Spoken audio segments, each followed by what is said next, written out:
ঈশ্বরের প্ল্যানিং, ঈশ্বরের ইচ্ছা আপনার জীবনে খাসভাবে যেন আপনার লাইফের মধ্যে আপনি অনন্ত জীবনকে দেখতে পান। একটা ব্যক্তি মণ্ডলীতে আসে, কীভাবে আসে? প্রভু এদিকে ব্যথাটা ঠিক করে দাও। আচ্ছা প্রভু এদিকে ব্যথাটা ঠিক করে দাও। আচ্ছা এদিকে ঠিক হয়ে গেল, প্রভু এদিকে ব্যথাটা ঠিক করে দাও। এই চক্করই পড়ে থাকে একটা লোক।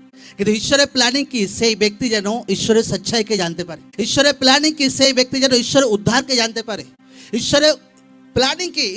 ঈশ্বর মনে করে আচ্ছা এই ব্যক্তি আমাকে জেনেছে, কিন্তু এর মেন সত্যতে যেন পৌঁছতে পারে এই ব্যক্তি, একদম এই জানতে পারে যেন ভাই এ দুনিয়াওয়ালা ব্লেসিং, এ দুনিয়াওয়ালা টাকা পয়সা কিছু নয়।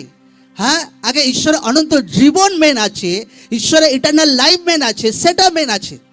আর যখন কোনো ব্যক্তি ধীরে ধীরে বুঝতে পারে প্রার্থনাতে থেকে থেকে, মণ্ডলীতে আস্তে আস্তে বাক্য পড়তে পড়তে, তো রিয়েল বিষয় যখন বুঝতে পারে, আচ্ছা ঈশ্বর আমাকে উদ্ধার দিতে চায়, আচ্ছা ঈশ্বর আমাকে অনন্ত জীবন দিতে চায়, আচ্ছা ঈশ্বর আমার জীবনে পরিত্রাণ দিতে চায়, আচ্ছা এই বিষয়ে মেন, ঠিক আছে আমি স্বর্গীয় জীবনের অপেক্ষায় থাকবো, ঠিক আছে আমি অনন্ত জীবনের জন্য আমি আগে বাড়বো।